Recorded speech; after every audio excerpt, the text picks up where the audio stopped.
The topic is the perpetuation of the revolving door syndrome, and we have to talk about the so-called revolving door syndrome, Reverend KWalker. And of course, Reverend Walker, let's pick up during this second segment and give you an opportunity to talk about a system that is all a part of this revolving door system, and that is the parole system. Let's talk about parole in the state of Tennessee. Well, one of the things that I want to say about that is, when I'm talking about perpetuating the revolving door syndrome, we always look at crime in our society. Politicians run on, let's get tough on crime, let's do this and let's do that. But I don't believe people really look at Dr. Haney, why do we have this revolving door syndrome? Why is the recidivism rates the way that they are? And why is the truth not being told concerning the recidivism rate when in reality the most people that do in actuality reoffend and come back into the prison, over 50% of those people are go back on technical violation. That means they don't go back with new charges.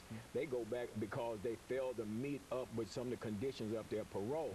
And what I'm saying is this: when it comes to that revolving door syndrome, I believe that the parole board plays a role in perpetuating that, in the sense that, first of all, on the back end, there's not adequate supervision or of the ex-offender when they come out. There's not enough things or not enough programs that's out there to help. And then the programs that are out there to help, the parole boards are not working close enough in conjunction with those programs to make that transition from the inmate to into society a successful one.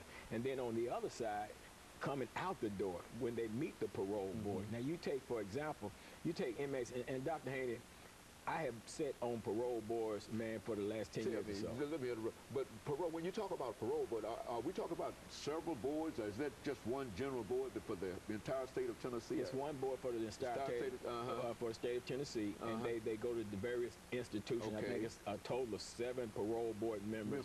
In most cases, they will send out a hearing officer who would hear the case and then make a recommendation as to whether they would recommend parole or deny parole. Then it would go in for, they had to have at least, I think, 4 votes in order to come out or be declined. And what happens is, in the parole process, an individual will go in, and mind you, the purpose of incarceration is for punishment and rehabilitation. An individual will go before this parole board, and I think it's good to know, what their mindset is in regards to the crimes that they committed, bringing them into the system. But at the same time, okay, if you take an individual that's been incarcerated on a charge for, he's been in there for 15 years. Okay, well, 15 years, that's punishment in prison. If you're in prison for 15 years, you're punished, okay? Now, what needs to be looked at is, what has that person done during that 15-year period of time? Have they involved themselves in the various programs? Have they gotten their GED? Have they picked up a skill?